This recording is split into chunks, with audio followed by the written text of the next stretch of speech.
What's going on, guys? I'm Journey, back with a thoughts video, this time on Star Ocean, the Divine Force. I did not like this experience at all. There are some things that you can take from it that was pretty okay, but for the most part, it was pretty subpar and a very mid experience, if I may say so myself. But let's just start with the story. You're going to choose either Raymond or Leticia. Now, Raymond is a son of a famous courier of sorts. And Leticia, she is the daughter of a king from an underdeveloped planet. And since this thing has to do with jokers being up in space and somebody being on an underdeveloped planet, you can probably tell to a little bit of where this might be going. So if you get up choosing Raymond, you get to find out how he ended up on Leticia's planet. So he's doing his business, handling his stuff, doing what captains do. All of a sudden, he gets into this space. Next thing you know, somebody's like, nah, bro, you gotta get shot down. And then the next thing you know, go phew, phew, phew, phew, phew, phew, phew, lasers. And then the ship start going crazy. Everybody evacuated. He's about to get out too. He's trying to help with doing everything with the crew. And this hover chick, sweet girl, Elena, she's right up on the top, right? She like, nah, B, threw him right up into the cockpit. I don't know if it was cockpit or like the escape pod. Hit the button, send that brother off, and she's like, bye. And he's like, no. And then he ended up on Leticia's planet. Leticia, that's who I chose to go with. And then Leticia, she finds Raymond. He's, stranded on her island, on her planet. Yada, yada. She's not unaware. She just saw some shooting stars, and she's like, ooh, what's this? And then she's accompanied by some dude that's kind of like her, I guess a jester. I don't know what he is, but I'm not even going to bother with him.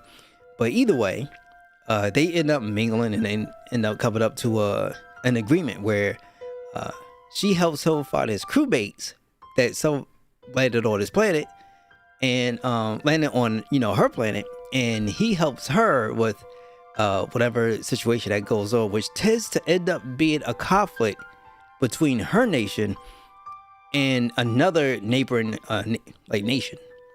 And then you kind of find out this other neighboring nation, they've been messing around with some stuff too. That's for people that's from outside their own planet. So, there are rules and regulations and different things that's been happening. So there's a whole bunch of stuff that's, going down. And we're just right in the thick of things. And we're like, ooh, Jesus. But hey, if you with this chick, I take on Jesus. I'm not going to lie. Holy Almighty. But either way, now this is what I want to get into with the bad of it, because I did like the story.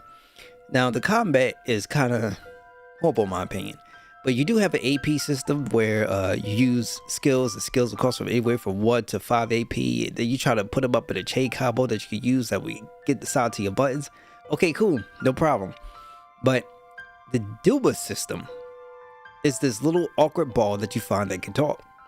And it provides this party with certain benefits and buffs. Anything that can provide an attack increase, even a defense increase, and various other things. And later on in the story, you get this little, everybody gets slapped up with a halo around their waist. You activate it, and then you get an increased defense buff. And the whole time while this thing is active, it's going re-roll, re-roll, re-roll, re-roll like a siren. And it's so freaking obnoxious. Like, why is this thing in here? And like unless you take it off, but you lose those bonuses. So if you want to keep it on, it's just on. You. It's just done. Okay. Now, real quick. So outside of that, the dual system also allows you to do a thing called a blindside strike. So if you hold a button, your character will float in air by the power of the graces of the Duma system. And they're hanging over the air. And then when you make a decision to go to go at an enemy, you can change your direction at a specific time. And I guess any direction, it doesn't really say too much. But once you make that switch, right, and then you change, the enemy magically gets stun locked. From my understanding, get stun locked. And it's, one way to gain advantages in a battle. Now, hold up. I did find a boss that looked like a freaking Reaper that would not get stun locked from anything outside of a blindside strike. But unfortunately, the blindside strike and how you could go ahead and stagger lock enemies, makes no sense. There's no icon. There's nothing. There's no cue that you can follow that will help you out better in these situations. So you just gotta do it and just hoping something sticks at random. So it's just like it doesn't really do anything. The leveling system is not too bad. It's fine, but here's the issue with it. After you get a level up, you get certain points that you use to unlock a skill. Then you would need to level up again so you get 1 point, so you can use the same amount of points that you done got from leveling to level up that skill. But don't worry, there's other skills you gotta get too. And it's a ridiculous kind of a way of doing it, where they should have had two kind of points that you could accumulate. One from leveling up, and 2 from like killing enemies or whatever else the case may be. Get some free points from, let's say, doing side missions or whatever the case may be, because there's no real incentive to do side missions. So at least by that notion, you could upgrade almost freely. Unfortunately, that does not exist. So if you get a skill, he's like, hey, I might like this. Okay, cool, you invest in points to get the skill.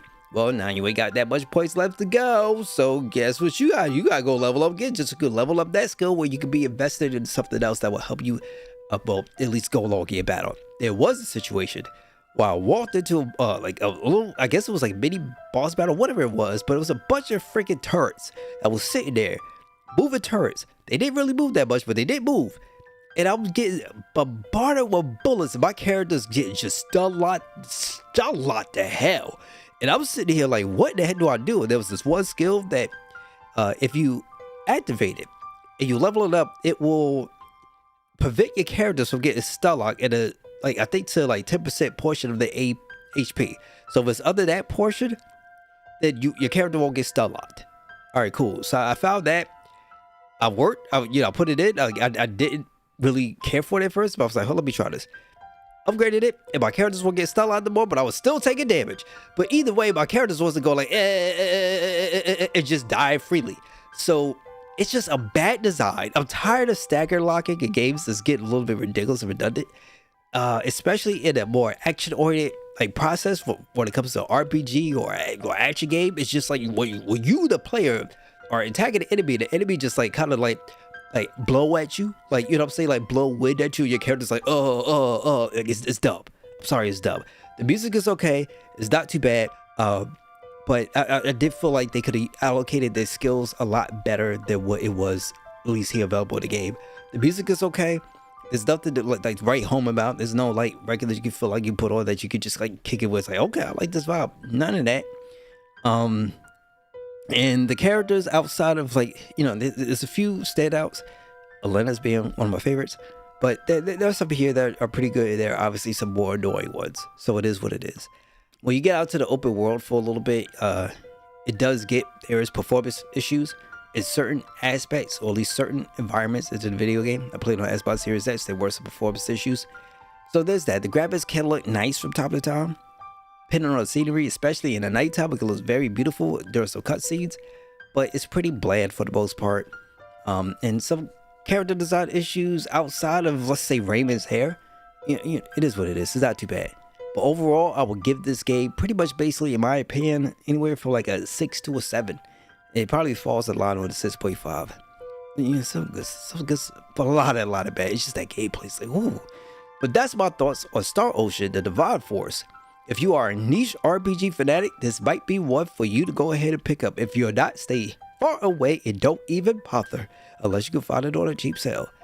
Have fun, take care of yourselves and each other, and I hope to catch you guys for the next one. Like and subscribe. Later, guys.